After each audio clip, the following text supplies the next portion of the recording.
काशी का सवेरा है, न मथुरा की यह शाम है। ये संगम वो तट है, जहाँ मिलता दिल को आराम है। यहाँ हर बूंद अमृत है, यहाँ हर कंकर शंकर है। यह मोक्ष का द्वार है, यह तीर्थों का राजा प्रयाग धाम है। जी हाँ दोस्तों, आज हम लोग बात करेंगे प्रयागराज धाम की। नमस्कार दोस्तों। भारत की इस पवित्र धरा पर कई तीर्थ हैं, परंतु तीर्थों का राजा तीर्थराज केवल एक है, प्रयागराज। जहाँ तीन दिव्य धाराओं का मिलन होता है, जहाँ काल और संस्कृति एक साथ बहती है, उसे हम त्रिवेणी संगम के नाम से जानते हैं। आज इस वीडियो में हम केवल मिलन को नहीं, बल्कि इतिहास, पुराण और विश्वास के उस महासंगम को समझेंगे, जिसमें सदियों से मानवता को आलोकित किया है। त्रिवेणी का शाब्दिक अर्थ पहले समझते हैं। त्रिवेणी का शाब्दिक अर्थ है तीन वेणियां, यानी तीन नदियां। यहाँ पतित पावनी गंगा, कालिंदी यमुना और अंत सलिला सरस्वती का मिलन होता है।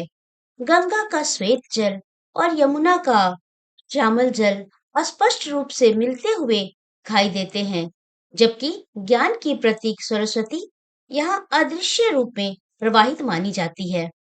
पौराणिक मान्यताओं के अनुसार सरस्वती यहाँ पाताल मार्ग से आकर मिलती है, जो हमारी चेतना के गुप्त ज्ञान का प्रतीक है। साहित्यिक ग्रंथों एवं पुराणों के अनुसार सृष्टि के रचयिता भगवान ब्रह्मा ने सृष्टि कार्य पूर्ण करने के बाद यहाँ प्रथम यज्ञ किया था। इसी प्रथम यानी प्र और याग यानी यज्ञ, इसी कारण इस स्थान का नाम प्रयाग पड़ा। पद्म पुराण में कहा गया है कि प्रयाग के दर्शन मात्र से मनुष्य के जन्म जन्मांतर के पाप छिन्न हो जाते हैं। यह वह स्थान है जहां भगवान राम ने वनवास के दौरान महर्षि भारद्वाज के आश्रम में आकर विश्राम किया था और संगम की महत्ता को स्वीकार भी किया था। त्रिवेणी संगम का इतिहास समुद्र मंथन की कथा के बिना अधूरा है। जब देवों और असुरों के बीच अमृत कलश को लेकर संघर्ष हुआ था, तब अमृत की कुछ बूंदें पृथ्वी के 4 स्थानों पर गिरी। प्रयागराज उनमें से अत्यंत महत्वपूर्ण है। यही कारण है कि यहाँ प्रत्येक 12 वर्ष में महाकुंभ का आयोजन होता है। यह केवल एक मेला नहीं, बल्कि आस्था का वह महासागर है, जहाँ करोड़ों आत्माएं मोक्ष की कामना लेकर डुबकी लगाती हैं। इतिहास के पन्नों को पलटे तो चीनी यात्री वेंगसांग से लेकर सम्राट अकबर तक सभी संगम की महिमा से प्रभावित रहे।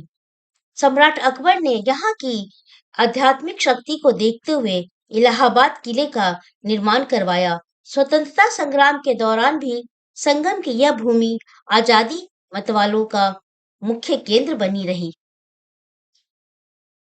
त्रिवेणी संगम केवल भूगोल नहीं, बल्कि भारत की आत्मा है। यह मिलन है गंगा, यमुना और सरस्वती, यानी कर्म, भक्ति और ज्ञान का। यदि आप भी इस पावन तट पर खड़े होकर सूर्यास्त देखते हैं, तो आपको महसूस होगा कि जीवन की समस्त उथल-पुथल इन शांत लहरों में विलीन हो जाती है। आशा है कि आपको त्रिवेणी संगम का यह साहित्यिक एवं ऐतिहासिक सफर पसंद आया होगा। अगर आपको भारतीय संस्कृति और अध्यात्म के ऐसे रहस्यों के बारे में जानना चाहते हैं, तो हमारे चैनल को सब्सक्राइब करें और कमेंट बॉक्स में हर हर गंगे अवश्य लिखें। धन्यवाद।